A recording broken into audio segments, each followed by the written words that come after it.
When I had that Heineken, I immediately had another one. And something began to happen inside of me. And the pain got quiet. And so I had 3. And the pain got real quiet. I really thought, Rick, this is a miracle. I can live this way. Very quickly, it turned on me.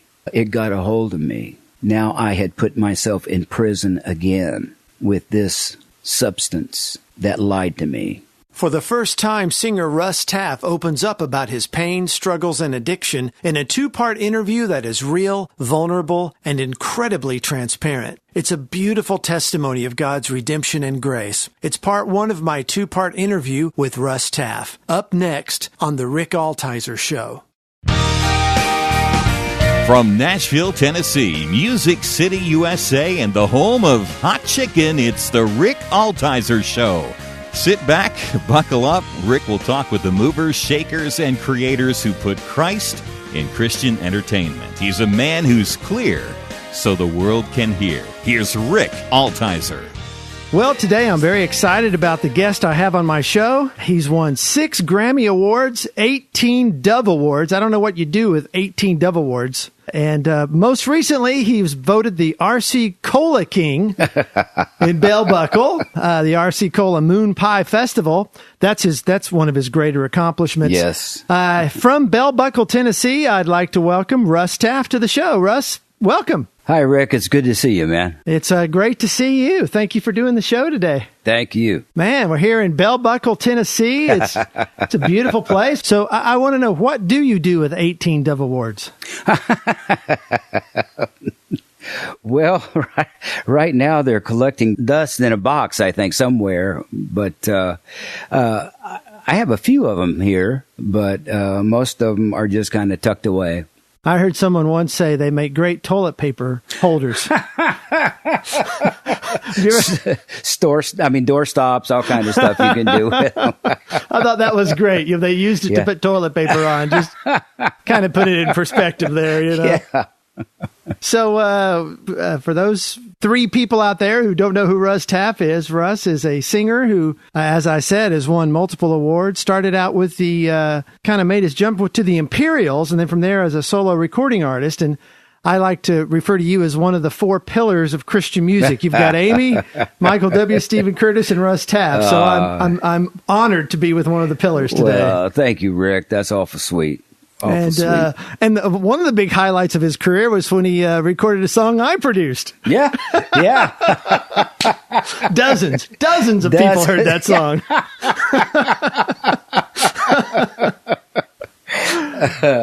He recorded Solid Rock, and that was the first time I met you. Mm-hmm. And I was unbelievably blown away at how you were nailing those high notes. Yeah, for some reason, the voice has hung in there all these years. It's still strong, thank God, because I sing so hard, but it's still strong as ever. And it's fun these days just to go out and sing. For so many years, I was traveling on a bus, and because back when I started, Christian radio was still trying to define itself, and there wasn't like this, connected stations that go all over the world from one place. It was little stations all across the United States, and the way you were in front of people was concerts. So with the Imperials, I was on the road probably about 290 days a year. Oh, my goodness. Yeah, they really worked. And so when I left them in 81, I still worked a lot. By that time, to get information out about your record, Jim and Tammy Baker was always good to let us come on the show and do some songs and talk about the project. But that was the best way back in the early 80s of letting everybody know you have a project, is just getting on their TV show. And then slowly radio really began to grow. But these days, it's just time to have fun and let the Holy Spirit do what He's going to do, and you're not chasing singles, and you're not chasing the last record. And man, there was just so much pressure when you're at the early part of your career. And I feel sorry for so many of the artists that come to Nashville these days that it's turned into a completely different animal that was there when I started. It was there wasn't A&R, it was just, here's a budget, go to the studio, make a record, and bring it back to us. And I remember years ago when I first started, Dion and the Belmonts, he was a Christian, and I had got to have a conversation with him, and he said, I wish one thing for you. It was like what we did in early years of rock and roll. He said, we just got in the basement, or got in the studio and had fun, and great things happened. And that's what we did. You know, Word would give us a nice budget, and we worked with Brown Bannister, Chris Christian, Michael Omartian, and just great players in L.A. and Nashville here. And then when I went solo, I think the first 3 records I did were in Los Angeles, and we'd get an apartment for about 6 months, Tori and I, and, you know, it just took a long time and way too much money back then to make an album. I don't miss those days. You know, now with like at your house in your studio, you can come and do a great vocal. You know, you don't have to fly to California or go to New York. But I don't know. It's taken me a while to get to a place that there's just peace, you know, just peace. And I'm so glad that Jesus let me reach this stage before I died. There were times I didn't know if that was going to happen, of just finding a place of peace in Him and security in Him and trust Him. And whatever happens, He's going to take care of it. So I'm relaxing a lot more these days than I did years ago. Well, let's start off with your entry into the Imperials. It seemed to happen pretty quick. You were singing in a local group. How old were you when you got into the Imperials? I was 22. They heard me sing, I think, when I was 18. We were trying to bring more contemporary kind of Christian music to Hot Springs, Arkansas, where I was living at the time. And I had a band. We were all juniors and seniors in high school, and we went out and we raised a lot of money with, you know, car washes, and businesses helped, and so we brought the Imperials to Hot Springs, Arkansas, and they let my little band do 20 minutes before they came on, and then at the end of the concert, we went back up on the stage and did a song called, you know, Good Old Gospel Ship. But out of the blue, I was down in Fort Worth, Texas, working with an evangelist called Jerry Savelle. And one day I got a phone call. Joe Mascao, who had heard me sing, he was managing the Imperials and playing piano, and asked me if I would come to Nashville and try out. So I loaded up my little Pinto and drove to Nashville, and that night they hired me. I mean, they heard me 2 years before just sing a couple of songs, and for some reason they remembered it and liked what they heard. And so, you know, coming from just, you know, singing at little churches and stuff like that to probably at the time the biggest gospel group that there was, it was quite an entry. You know, to go from 0 to 120, just boom like that. But it was a great place to start. I mean, to learn how to do and what not to do before I went solo. Yes, it's true. You're listening to The Rick Altizer Show on Bot Radio, 89.1 FM, 1160 AM, Nashville. Do you remember your first show with the Imperials as an Imperial? Yep. It was Ball State, Indiana.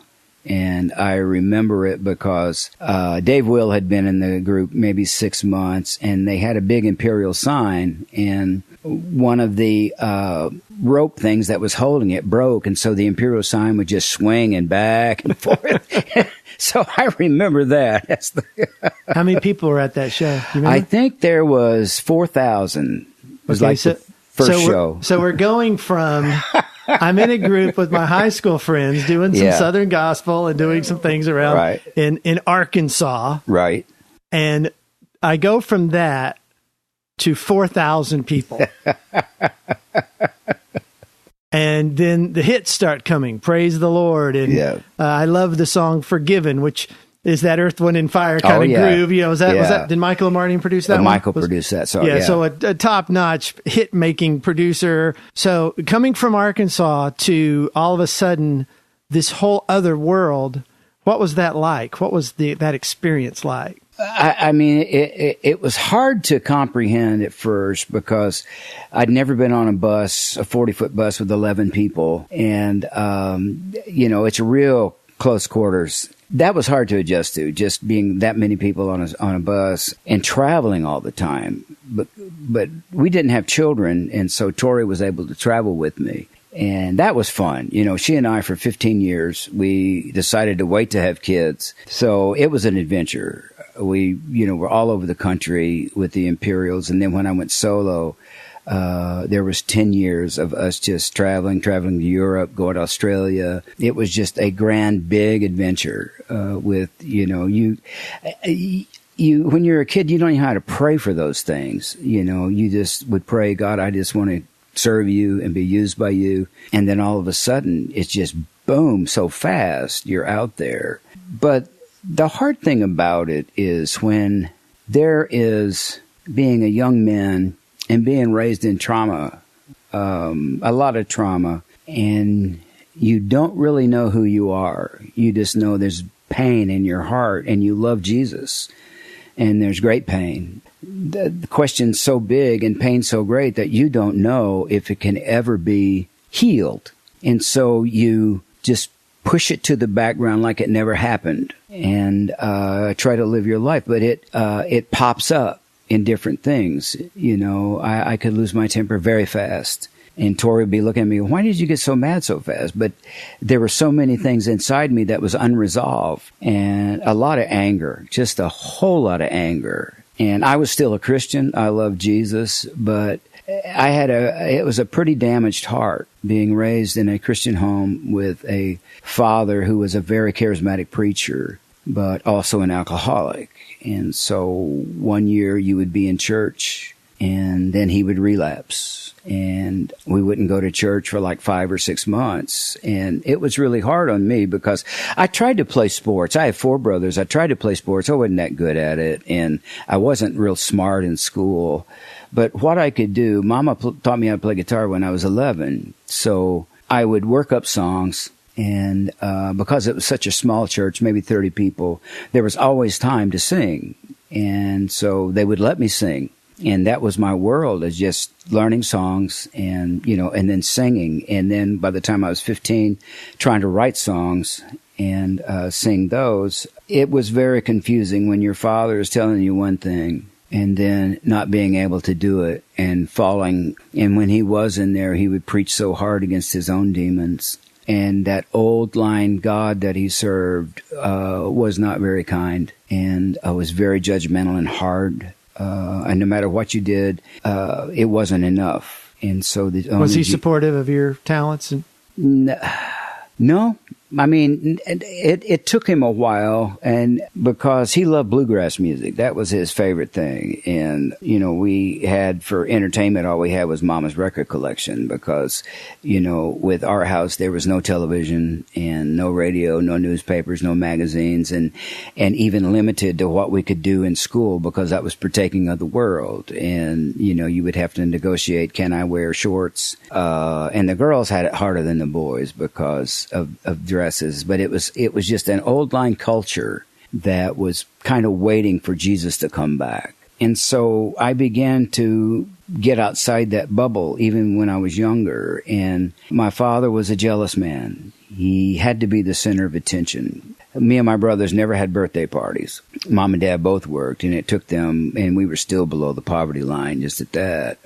By the time I was 11 on, when I would do good at church, it would take attention away from him, and he would emotionally punish me because I was outshining him in his mind. And for some reason, he couldn't go to that place of, this is my boy, and he's doing great. What I did threatened him. And so there was just this constant battle of trying to do what I felt like God had called me to do, and knowing that if I did it great, that there would be consequences. And it was just this pendulum that was always swinging, and you would wake up and you never knew what kind of person he was going to wake up and be. And my mother was an incredible singer. She and her sisters were just awesome singers, and taught me so much. But in that little world, there was no tools to deal with problems.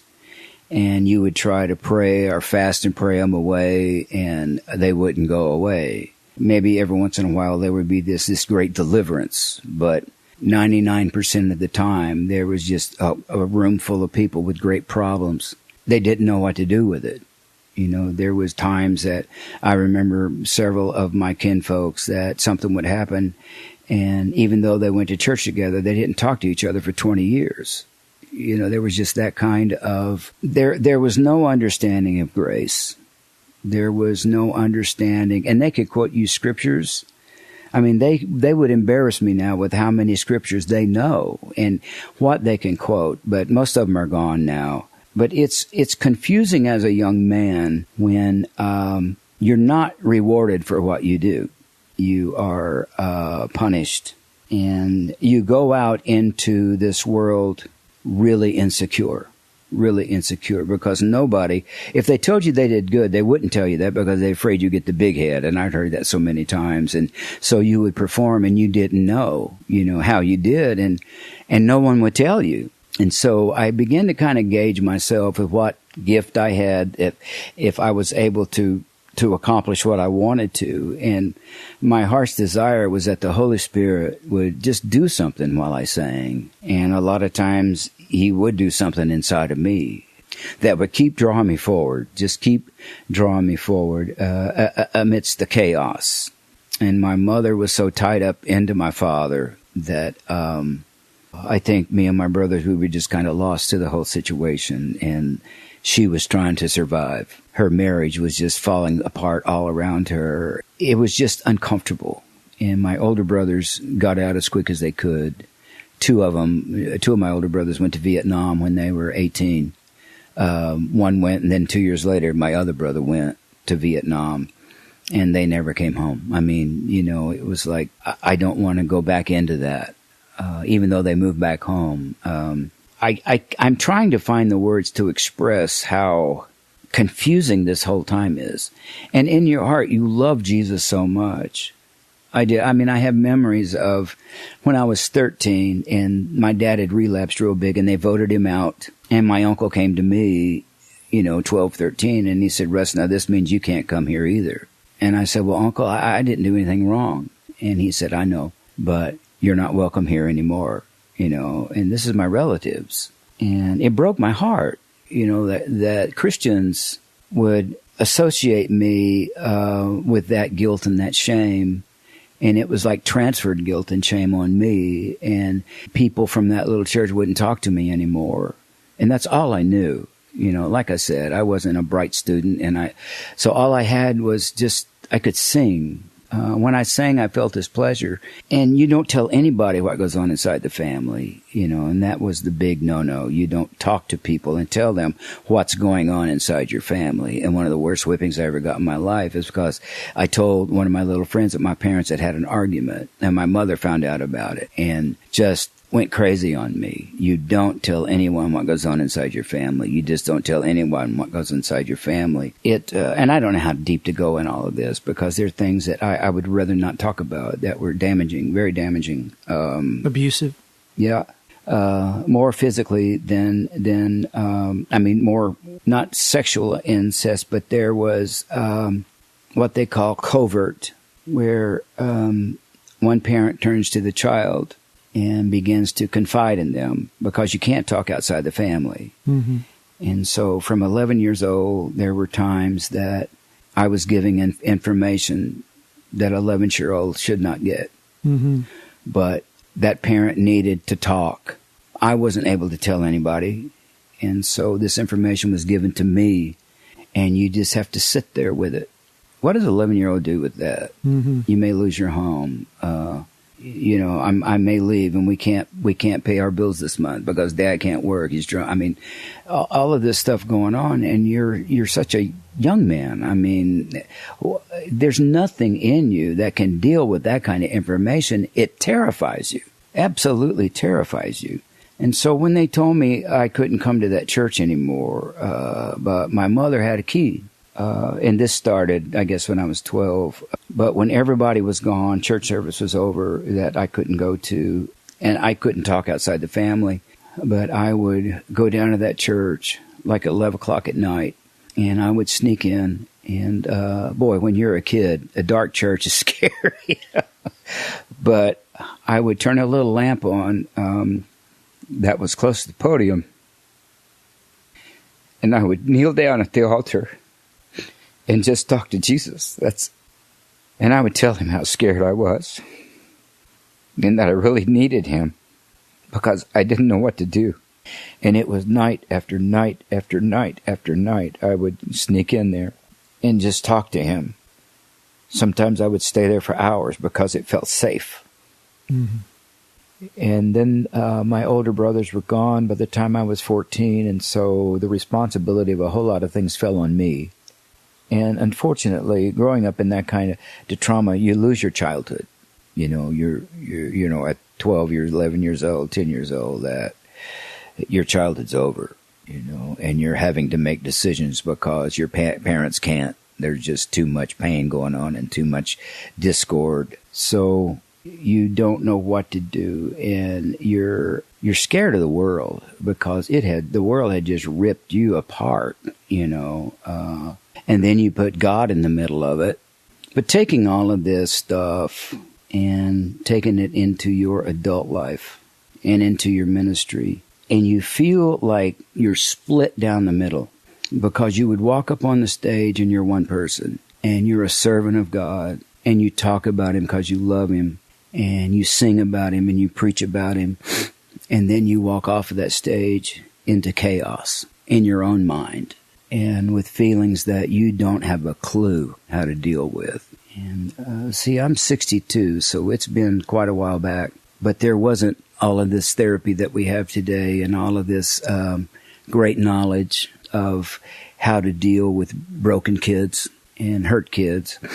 So, with the Imperials and standing in front of thousands of people, and everybody's telling you how wonderful you are, but in your heart you don't believe. You just don't believe it. So you always came off as very humble to me, and that just my impression of you as an artist, I always thought you were very humble. And then when I met you, I always thought you were humble. But I'm wondering how much of that was just the brokenness of your own self-image from your parents that was coming off as humility, but it was something else.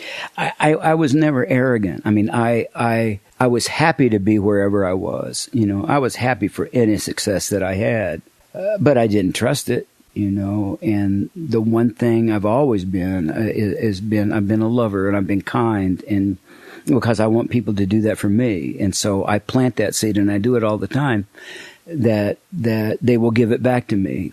And I will show you love and I'll show you kindness, believing that you're in turn going to give it back to me. But it was genuine. It was real. But I never could get the big head because I doubted my own ability and I doubted my own success, that it could be gone tomorrow, because in my family it had been yanked away so fast, stability. And so there was always that fear lurking in the back of your mind. This could all go away in a matter of hours. And you live in fear and you don't trust what's going on around you.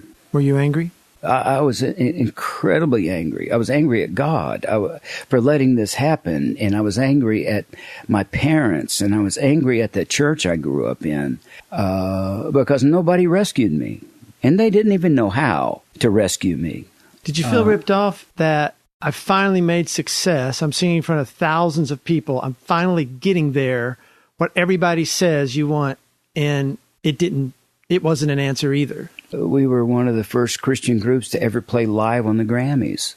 My first solo record, my segment was live on the Grammys. It has never been since. And that was the first time it ever happened. So, I mean, you're standing there in front of billions and you won. You're the best that year. They voted you the best, but it would last 30 minutes. And you go back to the hotel, and within a matter of 30, 45 minutes, you don't feel it anymore, because there is a hole in your bucket. There's cracks.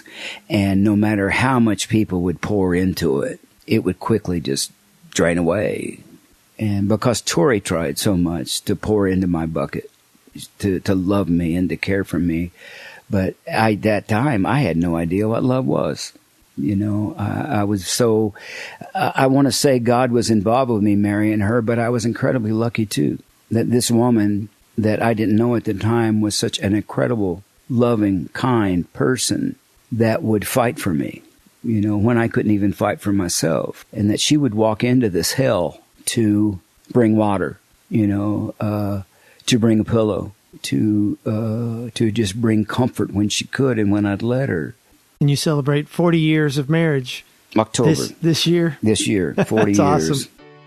I hate to stop us here, but it's time for us to end the program today. Next week, Russ opens up about the unhealthy ways he chose to numb out pain and how God healed him not just from addiction, but from the pain that drove the addiction. If you know someone struggling with addiction, it's a great program for them to listen to. I'd love to connect with you on my website, rickaltizer.com. If you contact me there, I'll give you a free scripture memory record. Or how about liking my Facebook page, facebook.com/rickaltizer Show. Altizer is spelled Altizer. I want to thank Paul Winkler, the investor coach, for sponsoring this show, and I want to thank you for listening. So plan to come back next week for the conclusion to my interview with Russ Taff. Thanks for listening.